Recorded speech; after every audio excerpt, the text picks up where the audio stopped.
নমস্কার বন্ধুরা, আজকে আমি তৈরি করে দেখাবো কাঁঠালের মালপোয়া। এখানে আমি একটা পাকা কাঁঠাল নিয়েছি, এটা আমার গাছের কাঁঠাল। দেখো একদম পেকে গেছে কাঁঠালটা। আমি প্রথমে একটু রোয়াগুলো বের করে নিচ্ছি।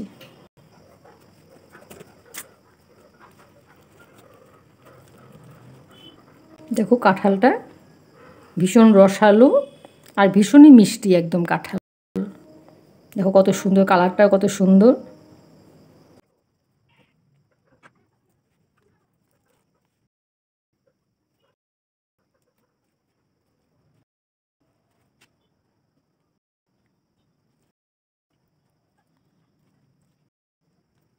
দেখো এখানে আমি অর্ধেকটা কাঁঠাল বের করে নিয়েছি।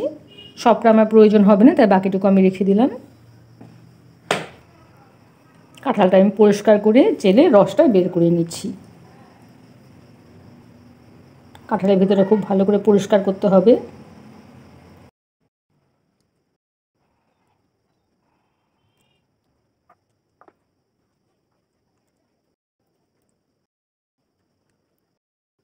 সবগুলো কাঁঠাল আমি পরিষ্কার করে নিয়েছি।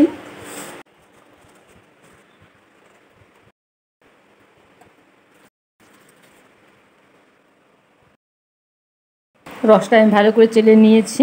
দেখো অনেকটাই রস বেরিয়েছে। আমি একটা আলাদা বাটিতে ঢেলে নিচ্ছি। প্রথমে অল্প ঢেলে আমি ময়দাটা মেখে নিচ্ছি। পুরোটা একসাথে ঢালবো না, প্রয়োজন মতো আবার ঢেলে নেব।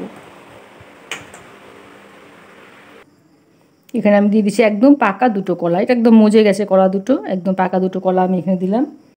আর দিয়ে দিচ্ছি ময়দা। তোমরা চাইলে সুজি ময়দা একসাথে মিশিয়েও করতে পারো।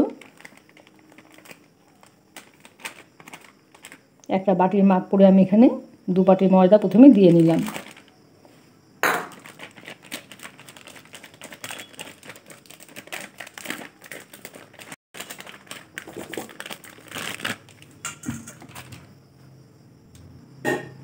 এখানে আমি দিয়ে দিচ্ছি 1 বাটি চিনি।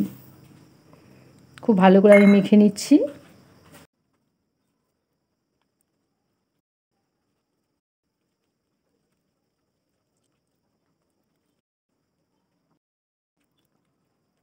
খুব ভালো করে আমি কাঁঠালের রসটা দিয়ে ময়দাটাকে মেখে নিয়েছি। আমার 2 বাটি ময়দাতে হয়েছে, আর লাগেনি। এরকম একটা ব্যাটার তৈরি হবে। খুব বেশি পাতলাও হবে না, আবার একদম খুব ভারীও হয়ে যাবে না। আমি একটা লোহার কড়াই নিয়েছি। লোহার কড়াই আমি অল্পটা ভাজবো। এখানে আমি দিয়ে দিয়েছি সাদা তেল। তেলটা গরম হয়ে গেছে। এখানে আমি ছোটো হাতা দিয়ে 1 হাতা করে ব্যাটার দিয়ে দিচ্ছি।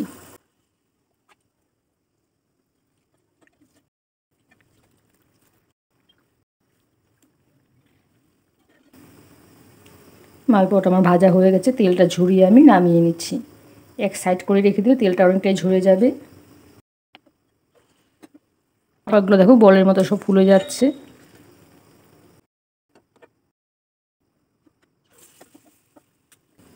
এক সাইডে চেপে ধরে তেলটা বের করে নিতে হবে। মালপোয়াগুলো আমি নামিয়ে নিচ্ছি।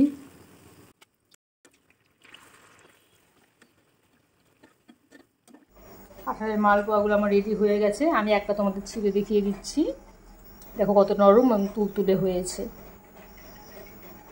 আমার এই রেসিপিটি তোমাদের কেমন লাগলো জানাবে। আমার চ্যানেলটিকে সাবস্ক্রাইব করে দিও, আর লাইক কমেন্ট দিতে ভুলো না।